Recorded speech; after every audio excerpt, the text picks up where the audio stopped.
One of the greatest challenges if you're a new or newer investor, but even if you're a long-time investor, is there's certain behavioral issues or fears or things that can hold us back. And these are very common things. I'm going to look at, there's many of them out there, there's many fears, but I'm going to look at the four big ones here and kind of talk through them and how it can help you and give you some ways to think about this to maybe overcome your fears on these four different things. So let's dive in and take a look at that.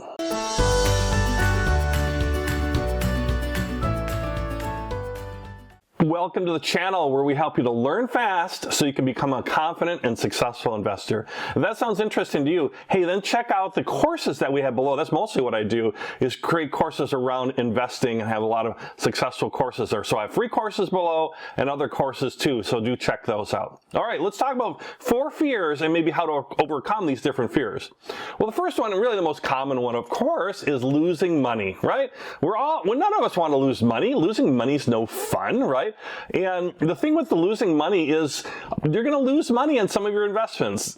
I lose money in some of my investments. Everybody loses money in some of their investments. That's part of the whole risk versus reward equation. If you want more reward, as in profits or money, you need to take on more risk. So if you're very, very risk averse, you might not put it all on a checking account or a savings account. You might not lose money, but you'll lose buying power because as inflation rises, your little 1%, maybe 2% savings account is not going to keep up with inflation, so you're actually eroding or losing buying power. And you're not building wealth because you might be afraid of losing money, that you're going to need to help you with bigger purchases, whether it's a home or education or college for your children if you have that, or certainly longer term goals like retirement or financial independence.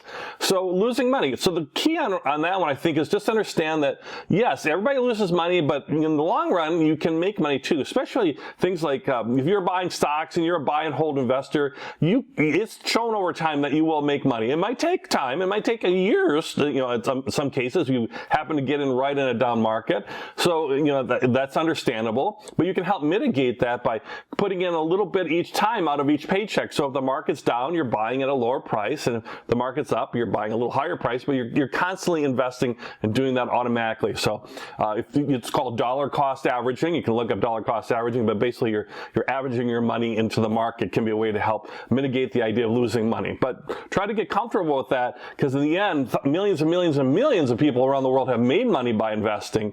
And so, that if they can do it, so can you, right? So think of it that way. Next one is timing the market.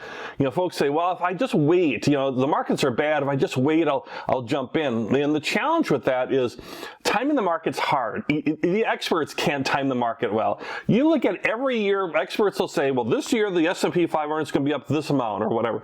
And it's surprising how many times they're wrong. These are the folks who are the smartest people in the world, who know this stuff. That's all they do every day, is they're economists, and they predict this stuff, and they're paid large amounts of money by banks and other institutions to predict where the stock market and other markets are going to go, and it's amazing how many times they're wrong. So trying to time the market is very difficult. So don't try to time it, like we were talking about before with the dollar cost averaging, where you're not trying to time at a certain time, you're just regularly investing into it for like a longer term type person. Now, if you're an active investor, as in you might be a day trader or a swing trader, that's a different thing. You're not trying to time the market, you're trying to time entry and exit points with frequent trading. So that's different than investing. That's active trading. So that's different than trying to wait and see if I should jump in now or should I jump out later. What happens most times is you can't time the market right, and you miss out on gains, and you might actually get out when it's starting to be ready to turn around. So that's something to be cautious of. Next is not understanding, number 3 of the 4 is not understanding your investments. Well, that's on you a little bit. I mean, if you buy some type of investment, it's incumbent upon you to understand the investment, what you're buying. Are you buying an individual stock? Well, then you should understand the company, and you should understand why you're buying it. Why does it fit in your portfolio? Same thing with mutual funds or exchange-traded funds. Why am I buying this security or this instrument to do my investing? Now, the nice thing with the courses we have, again, on the bottom, all the investing education with Mr. B courses, courses. That's all to help you with that understanding of your investments, so you know what you're buying and why you're buying it, and actually making good conscious decisions. So there's a little plug for that. By being an educated investor, you're going to do so much better. So it's worth putting a little time to educate yourself. Watching these YouTube videos are helpful too, but taking a full course is actually much more helpful because step by step. So do check out the courses below. I got a free course to get you started, especially if you're new to like the stock market. I got a nice free course below for investing in, for brand new or newer investors in the stock market to really give you a good basic understanding. So understand your investments. And the fourth one is volatility. Volatility is like you're investing and you're just fearful, and it's like it's going up and then it's going down. The investments are, and there's all this bad news and then there's good news, and it just seems so topsy-turvy. So with volatility, one thing to understand is that like markets, like the stock market, in particular we'll talk about the stock market, is if you look at a long-term chart of the stock market, it's always rising. Prices are always rising. So if you're buying here, you're buying stocks that are, the natural disposition is to rise in price over time. Now they don't do that in a nice straight line. I wish they did, right? They go up, they go down, they go way down, they go way up, they go all over the place. That's volatility, right? The range of prices, and that can be nerve-wracking. And you can kind of mitigate that by having, a diversity in your portfolio. So you're not putting it all in one stock that can have big movements. You have maybe 10, 20 stocks, like 20 or 25 stocks might be a good number if you're doing just individual stocks, to help smooth that out a little bit, because while one might be up, the other one might be down, but you're all still hopefully climbing the hill upwards. This is also where mutual funds and exchange traded funds can help give you instant diversification. You could buy an S&P 500 index fund relatively inexpensively, and as far as annual expense ratio, around 0.1, 0.2 of your total investment, very small. And with that, or less, and with that, you get basically 500 stocks, right, that are all diversified out. So in one purchase. So those are things, again, we talk about in the courses, but think about volatility. That the long run in the stock market is upward. Some stocks do go down and never recover, and they go bankrupt for sure.